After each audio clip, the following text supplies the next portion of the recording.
Solomon Kane gazed somberly at the black woman who lay dead at his feet. Little more than a girl she was, but her wasted limbs and staring eyes showed that she had suffered much before death brought her merciful relief.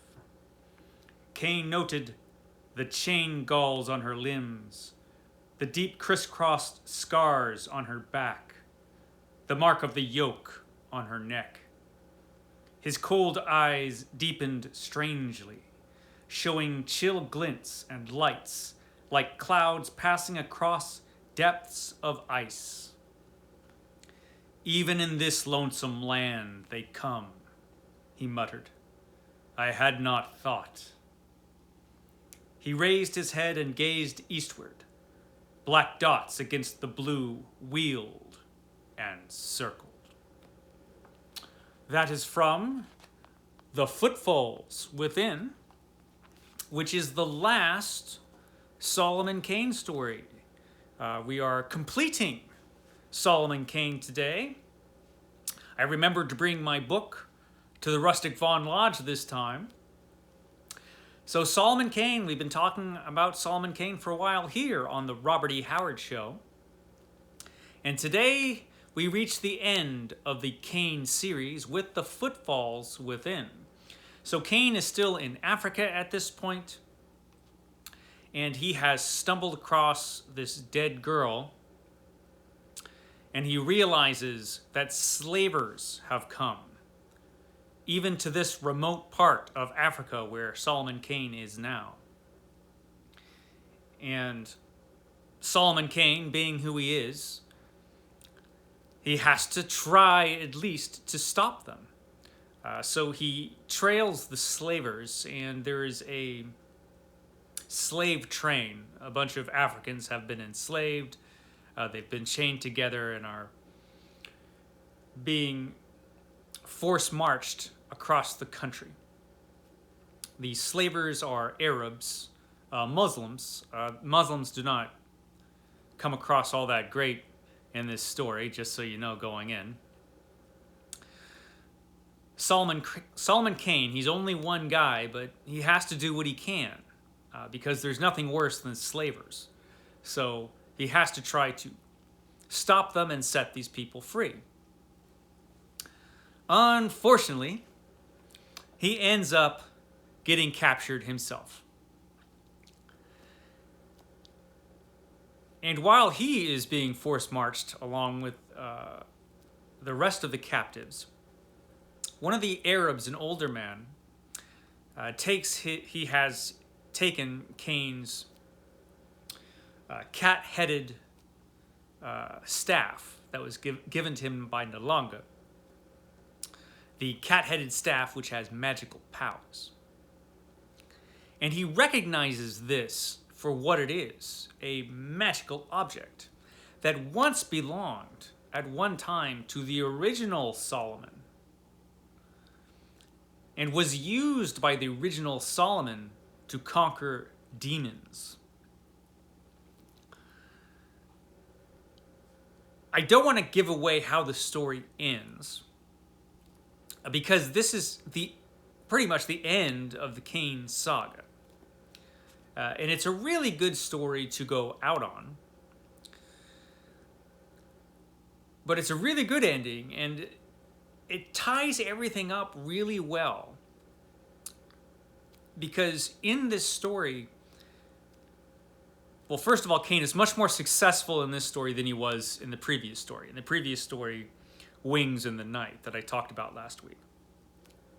Wings in the Night was kind of the culminating story of the Kane saga. It was kind of what everything was building towards. At least it feels that way.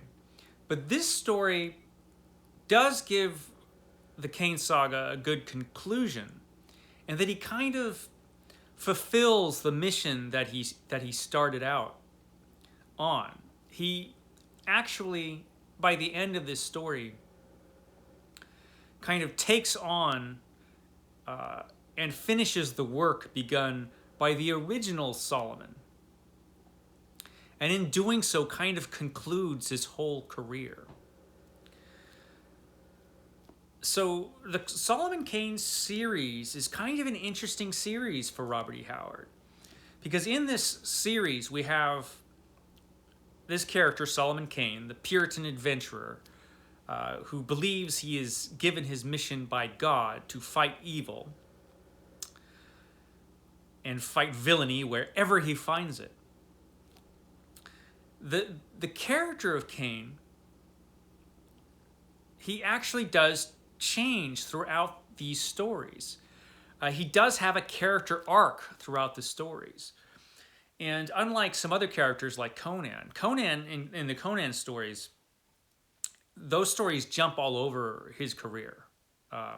Starts off when he's already a king for a couple stories, then it switches and goes to when Conan was a very young man, and then it jumps ahead again in his career. In the Conan series, this is a linear series. It's told in the order of the events as they happen in Kane's life. We only get snapshots of his life, a bit here, a bit there, but it is in order. And so we can see the development of his character as the stories go on.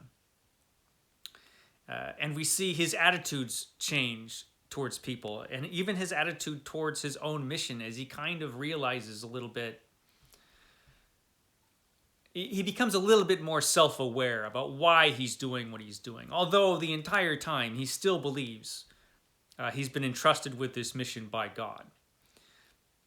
But he does come to know himself a little bit better than that. But he does carry on with his mission no matter what. Even when he fails miserably, like he did in The Wings in the Night. And so it's actually a good conclusion, The Footfalls Within. The Footfalls Within is a good story. It's a good Solomon Kane story. It's not as good as the previous couple of stories.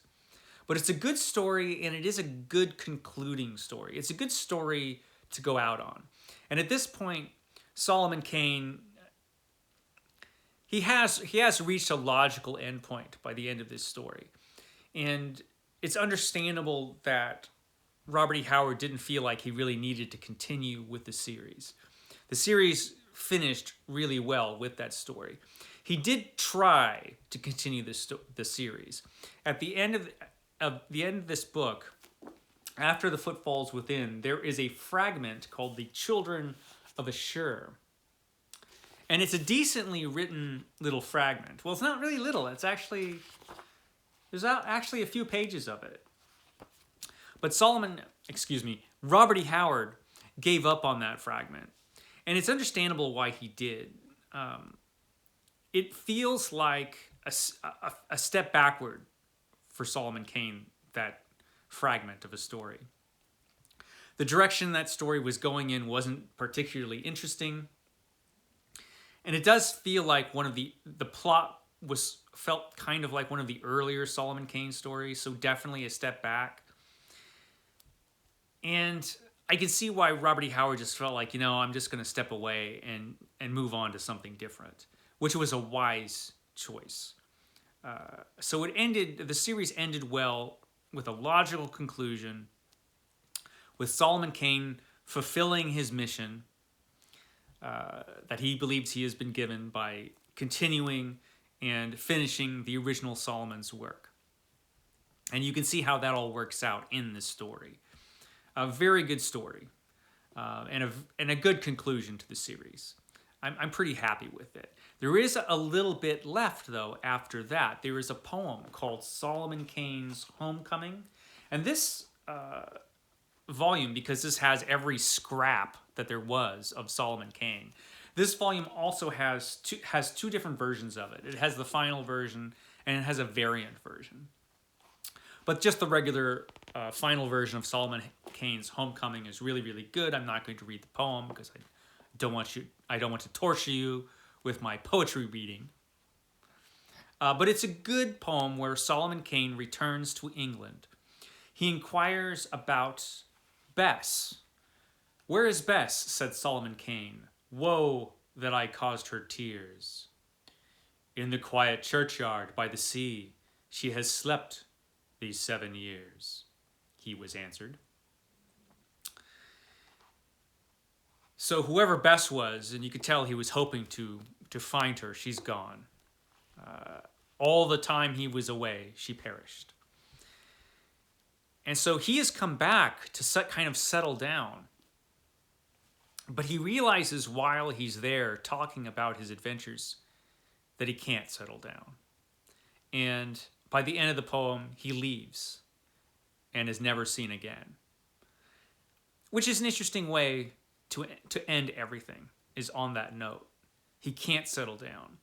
He's just too driven. Even though really he's done what he set out to do, he still can't stop. He's still driven to continue. And so he goes off into the world, and who knows what happened to him. You know, we're not given anything else. That's it. We're given this many Solomon Kane stories, and that's it. And he wanders off, and that's it. And so it was a nice touch to have that final poem be the last of Solomon Kane, the last we hear of him. He could have perished right after that or continued adventuring for years and years. We'll never know. It's a mystery. So that was the end of Solomon Kane. I really like this series a lot, and I appreciated it a lot more this time as I was going through it in preparation for these videos. I appreciate what Robert E. Howard did with this series. I don't know that it was all conscious. I don't know he was consciously developing the character the way he did, or moving the series in the direction that it went. I have a feeling he just kind of did it on the fly. But it works out really, really well, and I think it's one of his more successful series. I think as a series, it's more successful than the Cull stories. I think these stories are consistently better than the Cull stories are altogether, although there are a couple Cull stories that are better than anything in this book.